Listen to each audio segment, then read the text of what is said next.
Hello everyone, and welcome back to our Generative AI series. I'm Abinash Mishra. In this session, designed especially for engineers and architects, we'll dive into the core building blocks of generative models. By the end of these 10 minutes, you'll understand deep learning and neural network basics, how autoencoders and GANs work, the transformer and attention mechanism, and an overview of leading LLMs like GPT, BERT, T5, Claude, and Mistral. Let's get started. First, let's revisit what deep learning means for generative modeling. At its core, a neural network is a function approximator inspired by biological neurons. It consists of layers of neurons, also called nodes or units, where each neuron computes a weighted sum of its inputs, adds a bias, and applies a nonlinear activation.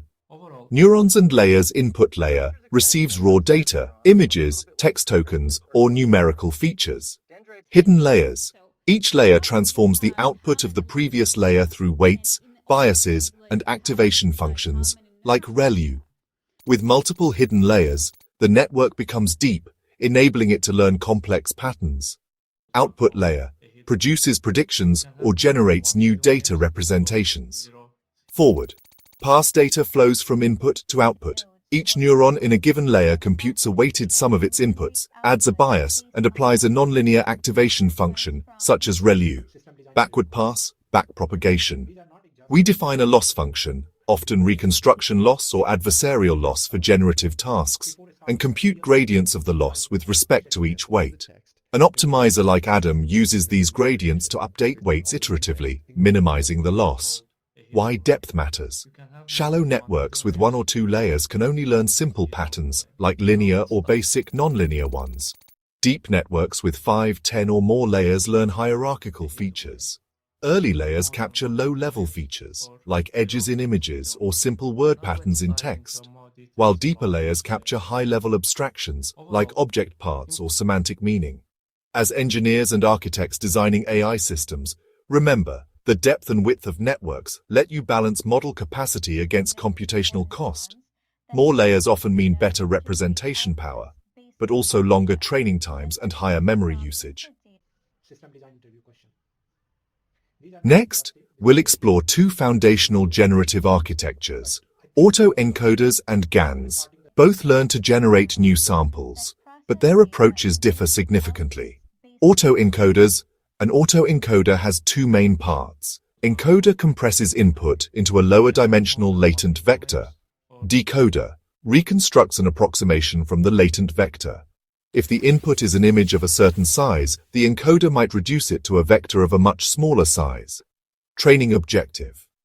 The loss is usually the reconstruction loss, like mean-squared error for images. By minimizing this, the autoencoder learns an efficient compressed representation of the data. Variational autoencoders, VAEs. A VAE adds a probabilistic twist. Instead of encoding to a single point, we encode it to a distribution with mean and standard deviation. We sample from this distribution via the reparameterization trick. The loss has two components, reconstruction loss and KL divergence. VAEs can generate new samples by sampling from a normal distribution and passing it through the decoder. Use cases of autoencoders, dimensionality reduction. Instead of PCA, autoencoders learn nonlinear embeddings, anomaly detection. Data that reconstructs poorly likely deviates from the training distribution. Denoising. By training on noisy inputs but clean outputs, autoencoders learn to remove noise. Generative Adversarial Networks, GANs. Introduced by Ian Goodfellow in 2014, a GAN frames generation as a two-player game generator, receives random noise and outputs a sample that aims to look like real data. Discriminator receives either a real sample or a fake sample and outputs a probability indicating realness. Adversarial loss. The minimax objective is to minimize the generator's loss while maximizing the discriminator's ability to distinguish real from fake samples. Training dynamics.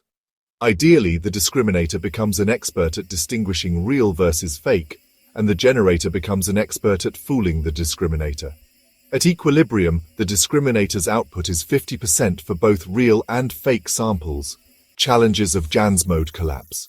Generator outputs very similar samples, reducing diversity. Training instability. If either network becomes too strong, the other struggles. Balance is key. Evaluation.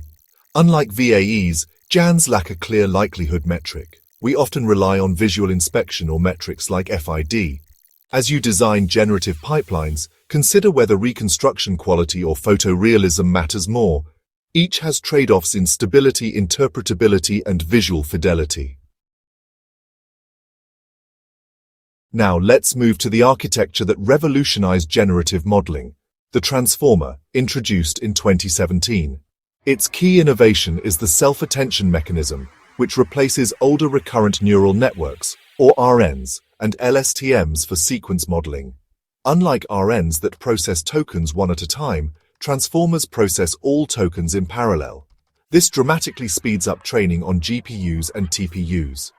For each token in the input sequence, for example, a word embedding, we compute three vectors, Q, K, and V, where WQ, WK, and WV are learned matrices.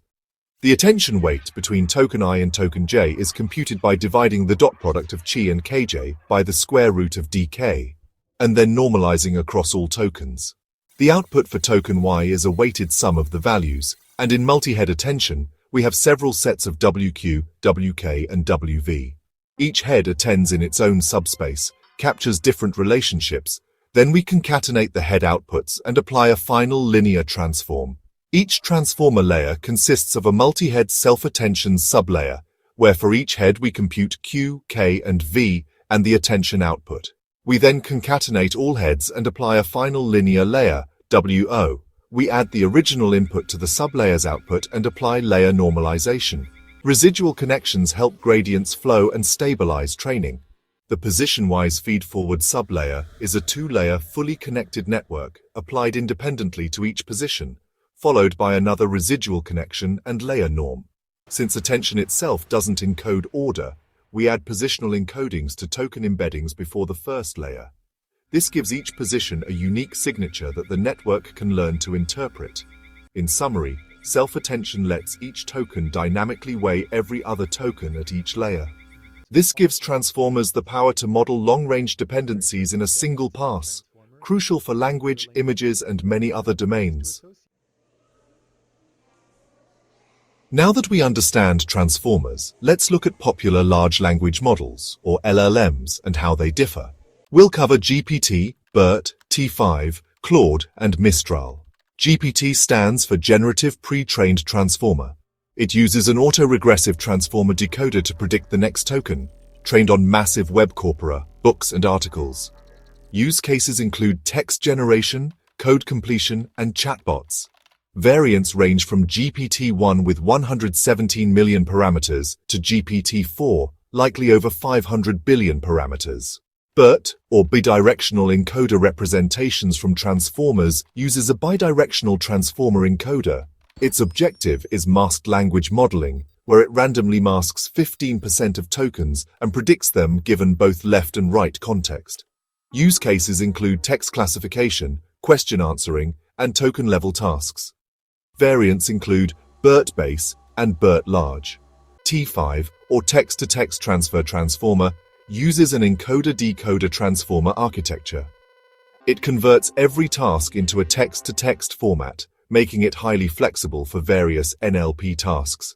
Variants range from T5 small to T511b. Claude is developed by Anthropic, a safety-focused AI research company. Its architecture is similar to a GPT-style decoder-only transformer, with additional safety and alignment techniques. The goal is to provide helpful, harmless, and honest AI assistance. Mistral is developed by Mistral AI, a French startup. It focuses on efficiency with open-weight models like Mistral 7B and Mistral 8X7B, a mixture of experts architecture. Known for high performance on benchmarks, it encourages research and customization. As engineers and architects choosing an LLM, consider the task type, resource constraints, safety and alignment needs, and whether you'll be fine-tuning or using prompt engineering. Let's quickly recap what we covered. Deep Learning Basics, Autoencoders and GANs, Transformer and Self-Attention and Popular LLMs. In Session 3, we'll put these foundations into practice, building a simple transformer from scratch in PyTorch and fine-tuning an LLM for a domain-specific task. If you're an engineer, prepare to code. Architects, prepare to design your inference pipeline. Thank you for watching. Don't forget to like, share, and subscribe. Drop your questions in the comments. See you in the next session. Namaste.